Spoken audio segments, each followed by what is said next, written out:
ሰላም ነው ወይዘሮ ዝናሽ? ወዴት እንደው ወይዘሮ ዝናሽ? እኔ የምልህ አንድ ስራ ልሰጥ አስቤ ነበር። ምንድን ነው? የሆነ ሰው በደንብ እንድትከታተልልኝ እፈልጋለሁ። ማንን? ዛሬ ቀን ላይ ቤት ለምሳ መታ የነበረችው የልጄ ፍቅረኛ። ምን ደነገጥክ? አይ ምንም አይደለም።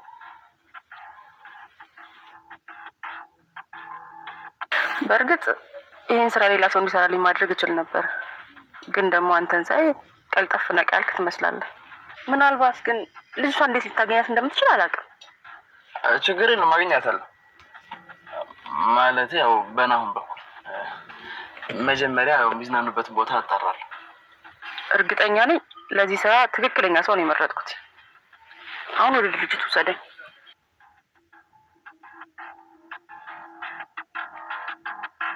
አምራን አረገዘች። ነገር ግን ያረገዘችው ከናሆም ይሁን እንዲሁም ደግሞ ከኤርሚያስ ምንም የምታውቀው ነገር የለም። የአምራንን ማርገዝ የሰማው ናሆም እጅግ በጣም ደስተኛና ፍልቅልቅ ሆኖ ይገኛል። የናሆም ቤተሰቦች ግን የተሰማቸውን ስሜት ለመግለጽ እጅግ በጣም ከባድ ነው።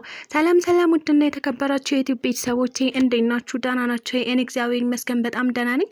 እንኳን ወደ ቻናሌ በሰላም መጣችሁ እያልኩኝ ለዚህ ዩቲዩብ ቻናል አዲስ ከሆናችሁ ላይክ፣ ሼር፣ ሰብስክራይብ በማድረግ ቤተሰብ ሆኑ። እንዲሁም ደግሞ ሀሳብ አስተያየት ካላችሁ ኮሜንት ላይ አሳውቁኝ። ዛሬ ደግሞ ኑሃሚን ፊልምን ክፍል 24 ይዤላችሁ መጥቻለሁ። እስከ ቪዲዮ ፍጻሜ አብራችን ቆዩ። ኑሃሚን እንግዲህ የባለፈው ክፍል ላይ እንዳየነው ናሆም ፍቅረኛዬን ላስተዋውቃችሁ በሚል ምክንያት አምራንን ወደ ቤቱ ይዟት መጥቶ ነበረ። እናም ደግሞ የናሆም ቤተሰቦች አቀባበላቸው ምንም ደስ አይልም ነበረ። አባቱም ሆነ እናቱ እንዲሁም በጥላቻ አይናቸው ሲያዩት እንደነበረ እናውቃለን። ከዛም በተጨማሪ ሁለቱም በየፊታቸው አካሄዳቸውን ቀጥለው ነበረ። እሱም ምንድን ነው አቶ ለይኩንም በፊቱ ለአምራን የሚከታተላት ሰው ቀጥሮ ነበረ። እንዲሁም ደግሞ ወይዘሮ ዝናሽን በፊቷ እሷም ኤርሚያስን ቀጥረው ነበረ። እንግዲህ የሁለቱም ሰላዮች በየፊታቸው እየሄዱ ይገኛሉ። ነገር ግን አጋጥሟቸው የነበረው ነገር ምንድን ነው? ኤርሚያስና አምራን በፍቅር ተገናኝተው እያወሩ ነበረ። እሱም ምንድን ነው ወይዘሮ ዝናሽ እኔን ሰልል ብላ ልካኛለች እያለ ኤርሚያስ ለአምራን እየነገራት ነበረ። ነገር ግን የአቶ ለይኩን ሰላይ በጎን በኩል ሆኖ ፎቶና ቪዲዮ እየቀረጻቸው ይገኝ ነበረ። እናም እንግዲህ በዚህ መካከል አምራን አሞኛል በማለት ነበር እያቅለሸለሻት ወደ ሽንት ቤት እየገባችው። ኤርሚያስም እንደዛው ተከትሏት እሷን ወደ ሽንት ቤት ሄደ። በዛም አጋጣሚ አቶ ለይኩንም ሰላይ ተከትሏቸው ሄዶ ነበረ። ቪዲዮም እየቀረጻቸው ነበረ። እንግዲህ አምራን በተደጋጋሚ እያመመኝ ነው ስትል ለኤርሚያስ ነገረችው። እሱም ደግሞ ምን ሆንሻል እና ታዲያ አትታከሚም ወይ ብሎ ቢጠይቃትም አላውቅም በተደጋጋሚ ያቅለሸልሸኛል፣ እናም ሆዴንም እያመመኝ ነው፣ ፔሪድም ቀርቷል በማለት ነበረ የነገረችው። እንዴ አረግሽ እንዴ አለ ኤርሚያስ በመደንገጥ። አዎ አትደንግጥ፣ ምን አስደነገጠህ? ባረግዝም ካንተ አይደለም በማለት ነበረ የመለሰችለት። እሱም እንግዲህ አይ ከኔ ቢሆንም ከኔ አይደለም ከናሆም ነው በማለት ነበረ የመለሰለት። ባካ አትጀጃል ብላ ተሰነባብታው ሄደች። ይህንን ያየው የአቶ ለይኩን ሰላይ ቪዲዮ እንዲሁም ደግሞ ፎቶውን አቀነባብሮ ለአቶ ለይኩን ላከላቸው። ነገር ግን የኤርሚያስ ፎቶ አያስታውቅም ነበረ። ምክንያቱም እሱ እጅግ በጣም እየጠረጠረ ስለነበረ እራሱን ለመደበቅ ተጠራርዟል። ይህ ፎቶና ቪዲዮ የተላከለት አቶ ለይኩን እጅግ በጣም ተናዶና ደንግጦ ይገኛል። ልጄንም ተጫወተችበት እያለ ነበረ። ከአንተ ነው ያረገዝኩት ብላ እንግዲህ ትሸውደዋለች እንዳለው አምራንም ናሆምን ባገኘችው ሰዓት ናሆም እባክህ ቶሎ እንጋባ ነበረ የጠየቀችው ጥያቄ። አምራን እባክሽ ተረጋጊ፣ ቤተሰቦች የሚመኑበት እኔና አንቺም እንረጋጋ፣ ለሁሉም ነገር እንደርሳለን በማለት ነበረ ናሆም ያስረዳት። አምራንም እንግዲህ እጅግ በጣም ብዙ ነገር ያስፈራኛል፣ አንደኛው ያችን ኑሃሚን ናት። ኑሃሚን በዙሪያችን እያለች ታለያየናለች ብዬ አስባለሁ። ሁለተኛው ደግሞ እኔ በጣም እያመመኝ ነው። እናም እሱ ነገር አለ። ስለዚህ ቶሎ ተጋብተን መኖር አለብን በማለት ነበረ ለናሆም እያስረዳቸው። ናሆምም እንግዲህ የኔ ቆንጆ እባክሽ ሐኪም ቤት እንሂድና ተመርመሪ በማለት ነበረ የጠየቃት። እሷም አይን አሁን ፔሪዲ ከቀረ ረጅም ቀን ሆኖታል፣ እናም ሳላረግዝ አልቀርም ስትለው ነበረ የነገረችው። ናሆም በዚህ ነገር ደስተኛ ሆኖ አሁኑኑ ለሐኪም ቤት መሄድ አለብን በማለት ውሳኔውን ወሰነ። እናም ሐኪም ቤት ሄዱ። ስትመረመርም አምራን ነፍሰ ጡር ናት። ናሆም እጅግ በጣም ተደሰተ። የትየለሌ ሆነ ደስታው። እንግዲህ ናሆም ቤተሰቦቹ ጋር የደረሰውን ነገር ምንም ስለማያውቅ በአምራን ማርገዝ እጅግ በጣም ተደሳስቶ ይገኛል። እሷም እርግዝናዋን አስመልክቶ አሁኑኑ ቶሎ ብለን እንጋባ በማለት ነበረ ናሆምን የጠየቀችው። እሱም ደግሞ ለሰከንድ እንኳን ደቂቃዎችን ማባከን አልፈልግም፣ ስለዚህ አሁኑኑ ለቤተሰቦቼ እነግራቸውና እንጋባለን በማለት ነበረ ናሆም በደስታ ያዋራት።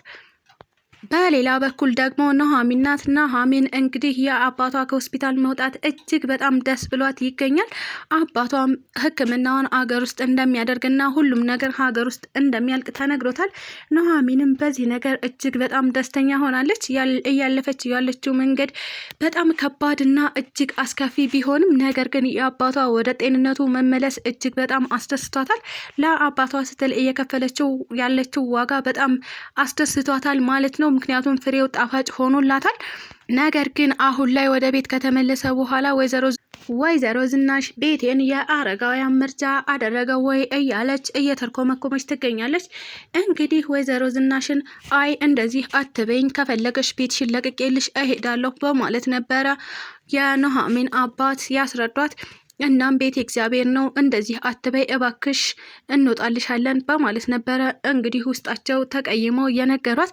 ወይዘሮ ዝናሽም ወደዛ ወደዚህ ሳትል አዎ ቤት ይለቃችሁ ውጡልኝ፣ እኔ እዚህ ሰራተኞችን ቢሆኑ ተባይ ምናምን አገኘን እያሉ ነው እያለች በጣም የሚያስጠላ ቃል እየተናገረቻቸው ትገኛለች።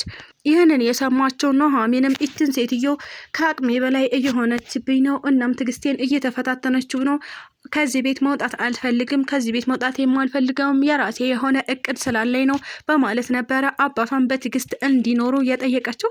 አባቷን ምንድነው እቅድሽ? እስኪ አስረጅኝ ልጄ፣ አሁን በኔና ባንቺ መካከል ሚስጥር የሚባል ነገር የለም፣ ስለዚህ እያንዳንዱ የምታስቢውን ነገር ንገሪኝ በማለት ነበረ የጠየቃት። ነገር ግን ኑሐሚን እንኳንም እውነቱን ልትነግረው አርፋ ተርፋ ከኤርሚያስ ጋር እንደምትተዋውቁ የዚህ ቤተሰብ ሰው እንዳያቅ ማንም እንዳያቅ ማለት ነበረ አባቷን እየጠየቀችው።